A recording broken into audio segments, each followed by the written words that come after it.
Hello and welcome back to my channel. Thank you for joining me. If you're new here, I'm Erin and I'm glad that you found my channel, and I hope that you'll click that subscribe button and stick around to see future videos from me. I do quite a variety of things here on my channel, from unboxings to planner videos to baking videos to a few fashion videos thrown in here and there, as well as beauty. And vlogs as well, so there's definitely quite a variety. This video was requested and it took me a little longer to get to it than I would have liked, but here I am today finally doing it, and that is what is on my iPhone 7 Plus, as well as sort of a review of the iPhone 7 Plus. So I got this new phone in late October, I believe it was, or maybe early November. And for those of you who may not know, I went from a 4S to the 7 Plus. So not only was that a big upgrade just in terms of the phone design, but as well as size. The 7 Plus is probably almost triple the size my 4S was. So that was a big difference in itself. But the reason that I went with the 7 Plus, originally I thought it would be too big for me, but I did want the better camera that came with the 7 Plus as opposed to the 7, so that's why I went with the 7 Plus, and I haven't regretted it because I really do like the camera quality that it has. Plus, I've actually gotten used to the very large size, and now if I ever go back to my 4S for music or whatever, it seems very small, and this doesn't seem big or daunting to me anymore because I have gotten used to it. I also have a lot less apps on this phone than I did on my old phone, just because, well, I've had it less time than my old phone. My old phone I had about 4 years, so over time I'm sure I'll build up more, but I've been a little more selective with what apps I'm choosing now. I don't know why, just trying to keep it more neat or less cluttered, I guess. I will say the larger storage is also very helpful. I'm able to do a lot more video and pictures, and I don't even come close to running out of space, whereas my older phone, I had to delete a lot of stuff all the time in order to make enough space. So just to give you an idea in the difference of the size, the previous phone, the 4S that I had, was 16 gigabytes and this one is 32, so pretty significant difference. I didn't go with the really large one because I don't need that much space, and I can just delete stuff if I find I need more space, or load it onto my computer to save it. But anyways, that's enough rambling. Let's get into the apps that I have. Hopefully I'll be able to show you a close-up of my phone so that you can see what I'm doing here. But we have the Mail app, which I don't really use, so I should probably delete that. The Calendar app, which I use occasionally, but I'm more of a paper planner person. Then, of course, Photos, and it's kind of got it sorted here by my videos and selfies, and then the camera roll. I'm not one to really edit my photos, so I don't really do the whole editing for Instagram and that stuff, but that is obviously a standard Apple app. And then camera, calculator, clock, all these standard Apple apps.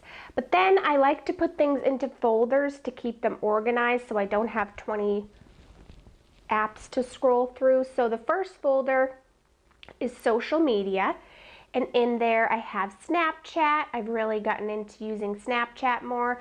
I don't have it open to the public. It's mainly family and friends or people that I know, but I do enjoy using that on a daily basis. And then of course Facebook, Instagram, Twitter, and YouTube, of course. Those are the main social media apps that I use, as well as Pinterest. I do have accounts on all of those places: Facebook, Instagram, Twitter, and Pinterest. So I will link all of those below for you so you can go like them or check out my page. And then I have the Layout app, because sometimes on Instagram I like to combine multiple pictures into a collage, so that way I can do that easily with the Layout app. Then I have Bitmoji because they're fun and I love playing with the Bitmojis. Then the Messenger app, because Facebook kind of forces you to get it because you can't message people through Messenger on just the Facebook app. You have to have the separate Messenger app, which is a little bit annoying, but that's why I have that. And then we have the next folder is navigation, and in there I have the Apple Maps program as well as the Waze app for finding my way around places. Then I have the Notes app. I use this quite a lot to give myself reminders or make lists of things that I need to get. I also use it to make lists of video ideas as they come to me, or videos that I need to be working on, so that way I always have it with me and always have a place to write these things down. Reminders I also use quite often, more for short term, to remind myself about something that I need to do that particular day that I don't want to forget, or remind myself, say, something that I need to do that week that I don't want to forget. So more long-term things I'll probably write down in notes or write down in my planner, but short-term things I use the Reminders app for, especially for those important things that I don't want to forget. Next, I have a folder that I've called Health and Fitness, and in here I have the Fitbit app. I do wear a Fitbit, and this way I can automatically sync my Fitbit with my phone and always check on my progress and how I'm doing. Then I have the MyFitnessPal app because that's where I track the food that I'm eating, so I know how many calories I'm eating, if I'm getting enough nutrition balance between, say, carbs, protein, and fats. And it also syncs nicely with the Fitbit app, so the information that you put in MyFitnessPal gets shared with Fitbit, so they can kind of know based on, well, I should say Fitbit and MyFitnessPal sync with each other, so the information is shared between both programs, I guess you would say, and that way Fitbit knows how many calories you've eaten, and MyFitnessPal knows how much activity you have had in one day and whether or not it should give you more calories to eat in a day based on how much physical activity you've had. The next folder I've just called Shopping, and in this folder I have the Shopkick app. If you're not familiar with Shopkick, it's basically an app where you can go into stores like Target or Walmart, and just for walking into the store you get what are called kicks, and you can also get extra kicks by scanning certain items in the store. I don't really do that because that would personally take a lot of time, so I just get the kicks for when you walk into particular stores, and once you accumulate so many kicks you can cash them in for gift cards. So that's a great way to get free gift cards either for yourself or for birthdays or Christmas or those sorts of things. And then I also have the Cartwheel app in here for Target, so it allows me to get discounts on certain items each week from Target, so you just add them to your Cartwheel, and then when you go to check out they scan a barcode and it will figure out which items you're purchasing have a sale or a percentage off on them, and it will take that off of your final total.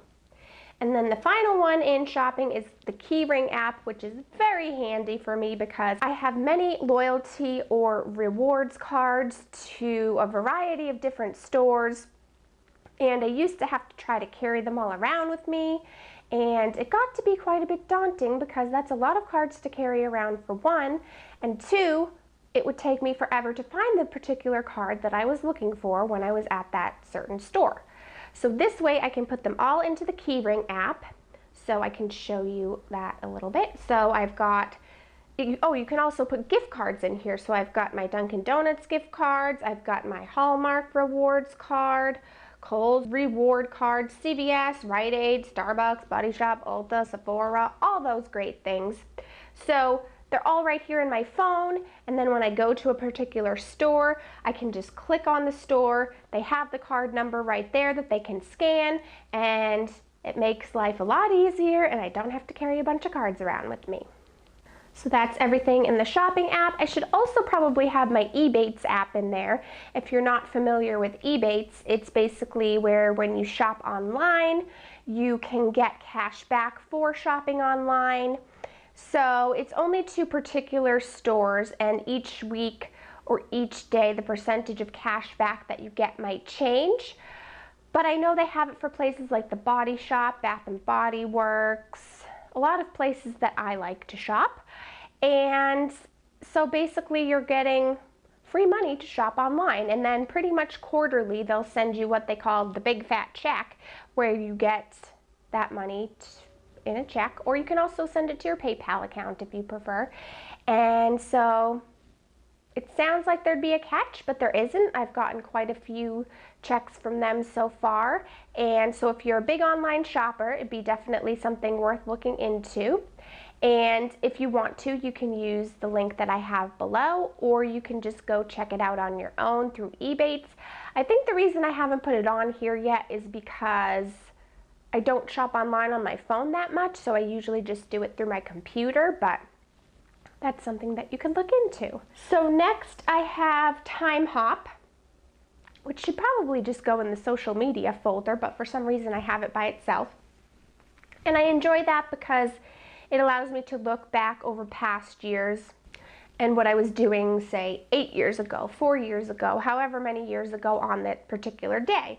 Facebook does something like this, but I like Time Hop because it incorporates more than just what you post on Facebook. It incorporates things from whatever you link up to it. So Twitter, Instagram, your phone. So it's kind of a fun little app. Next, I have my podcasts, and I've gotten really into listening to podcasts. I have quite a few now. So I'll just quickly tell you what they are, and if you would like more explanation, I could probably do a whole video just on the podcasts that I enjoy. So if you would like to see that, let me know that in the comments below or by giving this video a thumbs up. But I just downloaded Behind the Beauty by Serene Wu, who is also a YouTuber. But I have not yet listened to it, but supposedly it's kind of a behind the scenes of the beauty industry and the people who work in the beauty industry. So that sounded interesting to me, like something I'd like to check out. Another one that I really enjoy is Beauty in the Vlog, which is another YouTube related podcast.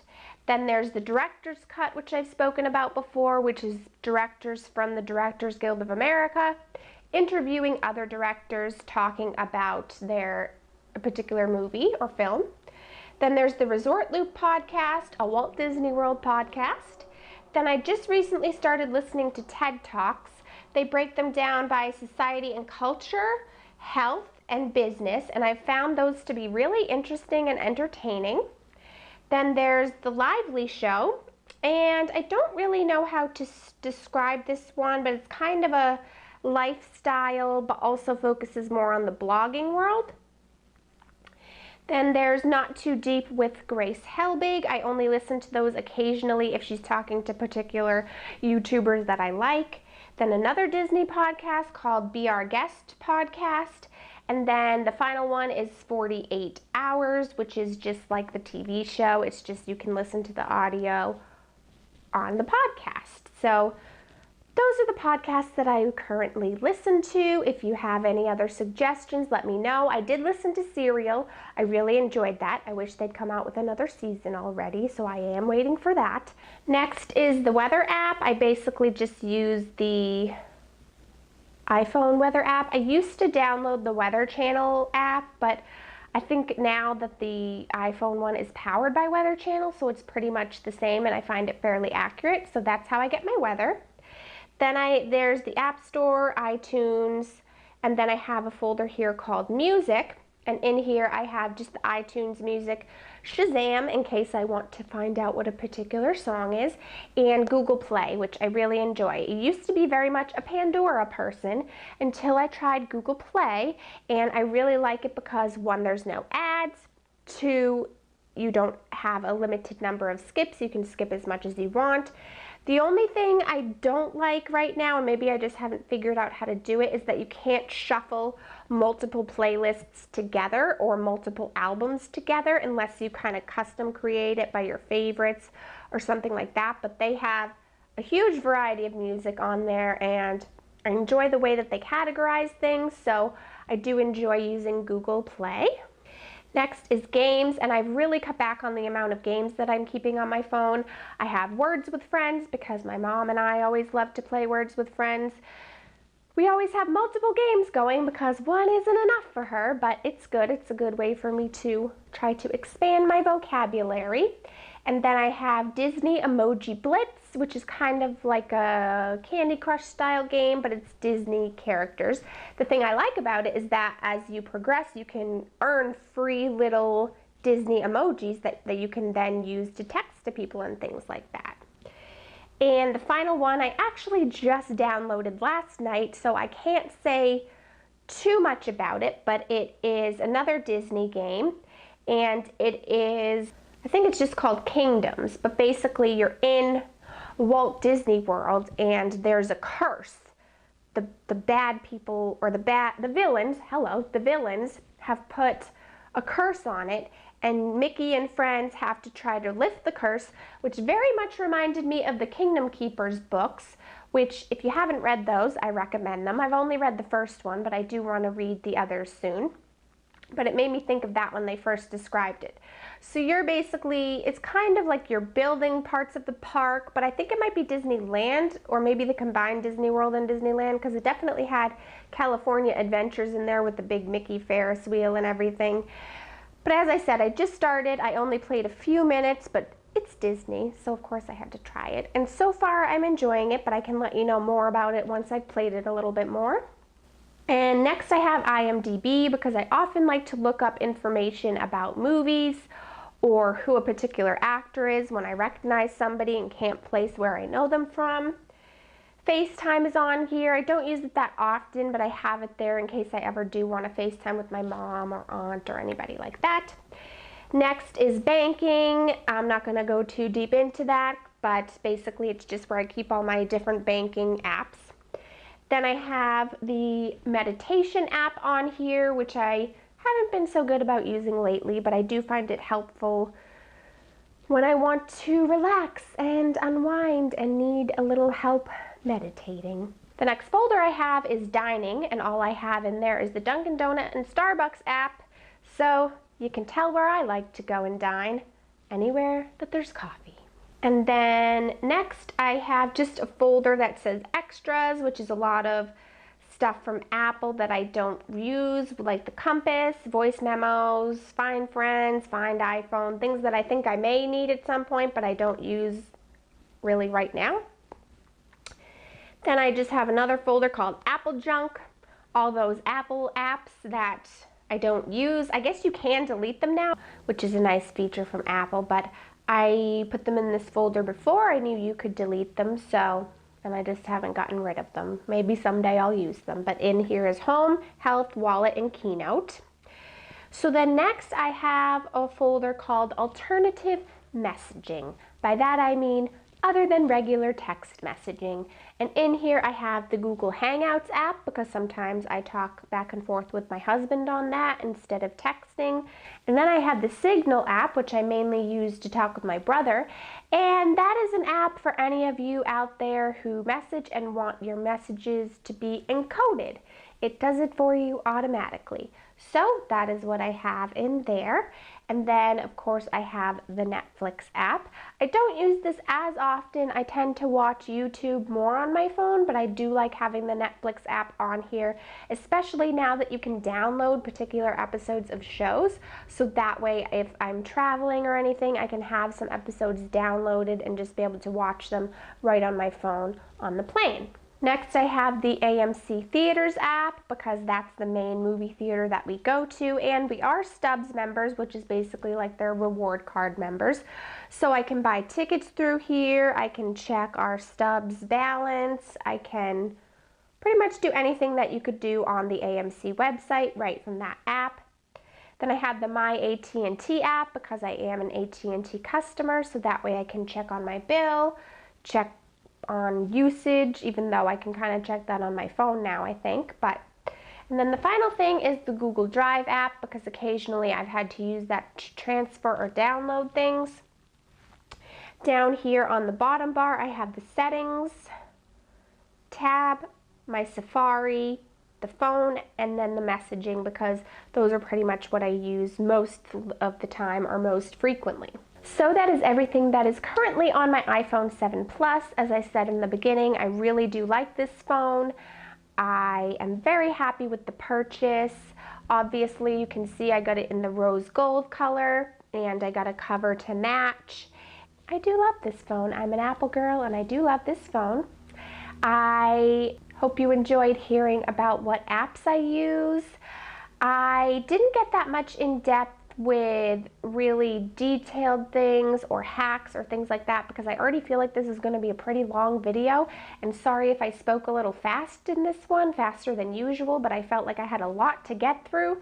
But if you would like to know some more tips and tricks on the phone or the way that I use particular things, let me know and I could do another video on that for you. But for the sake of time in this video, not just dragging on and on, I would do that in a separate video, so let me know if you'd like to see that. And if you have any apps to recommend to me, I would love to hear about those. What's your favorite app from your iPhone or just your cell phone in general? Let me know that as well. And thank you for bearing with me because I've never done a video like this before, but I do hope that it was helpful for you and you enjoyed it. And I personally would recommend iPhones to anybody. I especially like the iPhone 7 Plus. You'll get used to the size and you'll learn to love it, as I have. But mostly, if you're looking for a really good camera, then I would recommend this phone for you. I did use it while I was vlogging in Disney or Florida, and I couldn't tell the difference in quality between this and a professional camera. So, something to consider. But thank you so much for watching. Please give this video a thumbs up if you enjoyed it. Don't forget to subscribe, and I'll see you soon. Bye!